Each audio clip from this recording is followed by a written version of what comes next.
Okay. Sino-sino sa inupo ni Marcos Jr. sa PAGCOR, sa Office of the President, at sa iba pang mga ahensya ang na-witness mo ng iyong mga mata at maaring kasama sa USB na polboronic? Ako yung isa na, kasi siya nakaupo siya, government official siya. Na-witness ko talaga isa si Altenco. Oh my God. Altenco po. Yun, isa siya. Yun. Tapos, sa Malacanang meron din. Pero next story. God. Alam niyo. Sobrang revelasyon ito. At alam po Imagine, alam ng PSG yan. Sana nga yung PSG protect the people, please. Alam niyo po. protect the people. That's good. Opo. Napakapanibagong revelasyon magmula sa buong pamilya, first family, and now the PAGCOR chief. So imagine mo, okay? Ang mga pinaupo ni Marcos Jr. ay kasama niya sa Polvoron session. Opo. Saan tutungo ang taong bayan? Hawak nila ang multi-trillion, we're not talking billions now, trillion budget, national budget, na Opo. napupunta o nahahawakan ng mga taong polboronic. Opo. Isa ba to sa reason kung bakit talagang napakatapang mo at hindi ka natatakot? This is a big revelation now. That the Opo. PAGCOR chief, nakita mo, ikwento mo paano mo nasabi, Miss Cathy, na kasama si Altenco sa polboronic activity? Well, sa isang bahay sa Dasma, madalas nakikita ko siya. Yung get-together namin. Tapos, ginagawa po nila. Minsan nga, di ba, sabi ko siya, naiiwanan pa ng residue. So, you know, yun yung nangyayari po. So, My parang, God. yes po, totoo po. Yan yung reason. Hindi, again and again, di ho ako tanga na lalabas dito. Alam ko, pwede lang gawin lahat sa akin.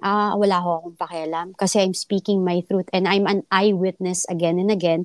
And i-discredit nila ako, wala rin po akong pakialam. Kaya nga, alam nyo po, kaya kung gusto nyo pong, sabi nila, di ba, okay, pag dinemanda ka, how will you prove it?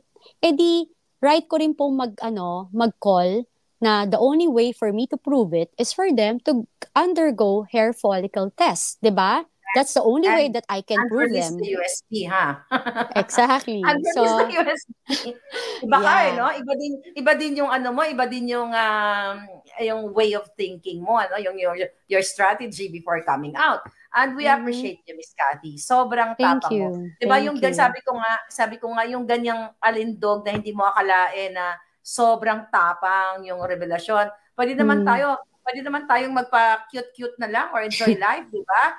At hindi na tayo makialam sa politika. Pwede ka na lang manahimik na hindi mo ilalagay sa peligro ang iyong sarili at ang iyong pamilya. But you chose to speak up. And we are grateful, Miss Cathy. Sa ngayon, so yun lang muna ang papangalanan mo na inupo ni Bangag Jr. Siguro, no? Marami ka pa talagang, kasi isang USB or 150 USBs. So, na pinakala. So, malamang baka kumbaga, gumanon yung computer pag mag-explode na yung computer pag sinahanap natin. Correct. The reason why I'm not naming the other ones yet, I'm giving them the chance na humiwalay. I'm giving them the chance na umalis sa side niyan. Kasi talagang, you know, kasi parang, kaya dahan-dahan, yung mga pinapangalanan ko now, yan yung mga nagkukos ng trouble sa Mindanao, yan yung mga, and I can attest to it. Talagang gawain nila yan. Yung mga nakaupo, ang nagtatapang-tapangan, na akala mo kung sino na ang lilinis.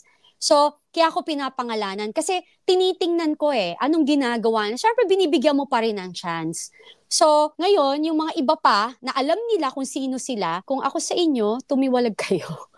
Kasi talagang binibigay ko to sa inyo. Kasi parang, you know, may pinagsamahan din tayo. Pero pag yun nga, again and again, pag party pa rin kayo, syempre meron din akong insider na alam mo yung napapagod na rin sa ugali nila. Yung feeling of party. Sorry to interrupt you. Ituloy mo, it's baka okay. mawala yung thought mo. So, ayun, yung parang, patigilin nyo na yan. Kasi parang alam nyong may mali. Ang dami nyo namang pera na. Huwag na kayo maging ganid. Kasi mamaya bukas makalawa, lahat ng meron kayo mawala.